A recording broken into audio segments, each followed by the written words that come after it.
Hello, this is Victor. I'm here with a new video, a new Warhammer concept, where I want to talk about the concept called Deathstar. So what is a Deathstar? Deathstar is name we put to a unit that is very strong on the game. Normally this unit is have a strong punch and it's very difficult to kill.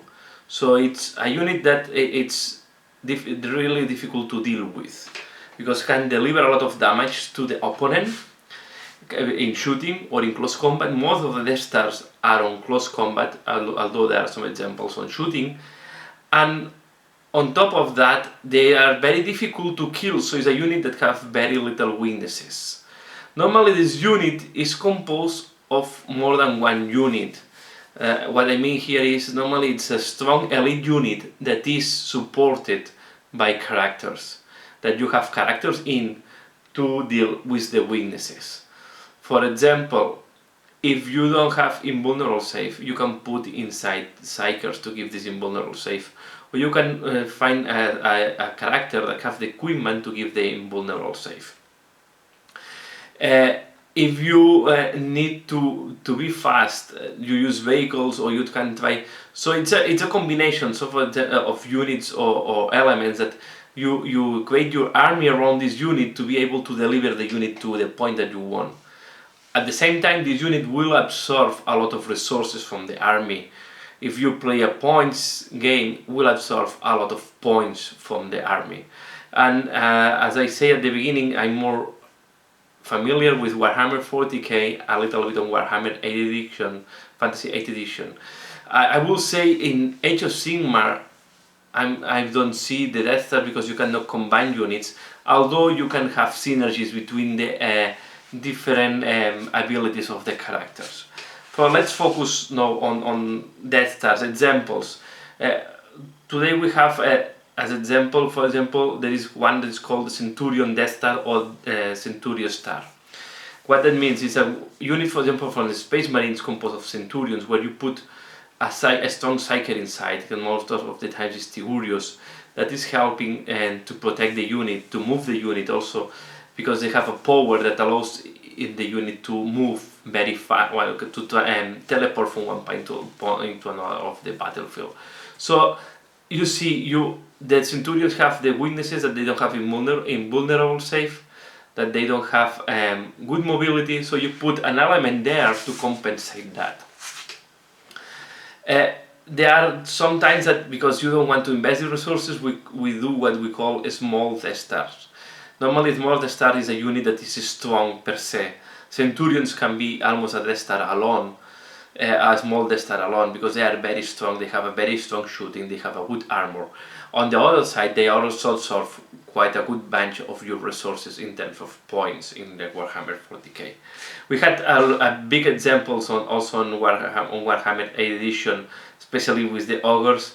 We had a big unit composed of ogres with some characters inside that was very difficult to deal, and also and was very killy, very difficult to kill, and was very strong in the when they attacking.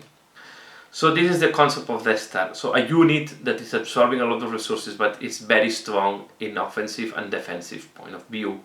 And if sometimes they don't have enough mobility, you put elements there to give mobility in terms of vehicles to move the unit, or some other options to make the unit to go faster. What is one way to deal with the Death Stars if you are on the other side and you see that your enemy have a couple of units and a big bunch of units?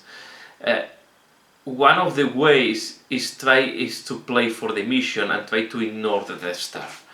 And this will depend a lot on the mission that you are playing. If you're playing objectives or you're playing Maelstrom, try to go for the objective and try to be far from the Death Star. Try to not engage the Death Star.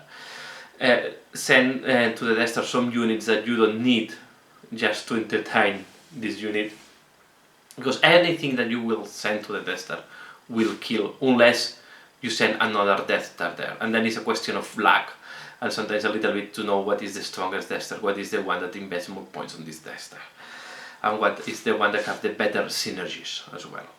So this is the concept, and sometimes a lot of players like to use that because it's a unit that is almost, sometimes we call it autoplay, because you have to have at the beginning, you have to have very clear what is the mission of the Deathstar. But once you have to know, you just move forward with that unit to the objective, to what is the mission of this unit on the battlefield. So it's and you know that it's going to be very resilient, and it's sometimes can be a little bit dicey, but it's going to meet the objectives. So on the other way, you also will need, the Deathstar will need some satellite units to support that one, to do other missions. For example, if you have a big bunch of your army in just one unit, you will need some satellite to, if you play Milestone games or you play mission games, to hold the other objectives.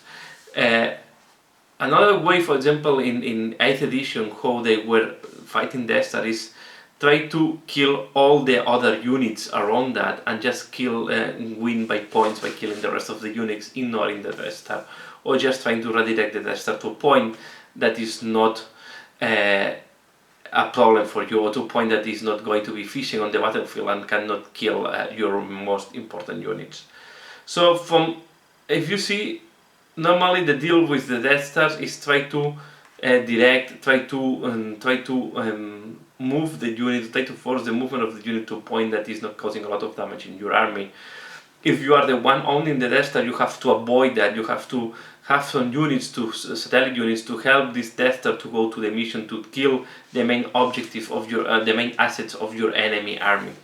So yeah, this is a little bit of tactics, and I know that they will depend a lot on the type of Deathstar you are fighting against. For example, another army that you do a lot of, was very popular for Deathstar, was the Grey Knights. They used to have the Paladins with Drago inside, making them very, very difficult to kill, because you have a very good armor, a very good defense with Drago, and then they also have a very strong punch. And on top, if you don't make this too big, you can use a Land Rider to deploy the unit where you want. Or you can teleport the unit at the beginning of the battle. So this is the concept of the Deathstar, is a big unit, very offensive, with a very good defense as well, that is very difficult to eliminate from the battlefield, and most of the times it's better to ignore than to engage, because even using all your army to engage this big unit can happen that you don't do enough damage to minimize the impact they will do when I arrive to you. So that's all. I hope you understand what is a Deathstar.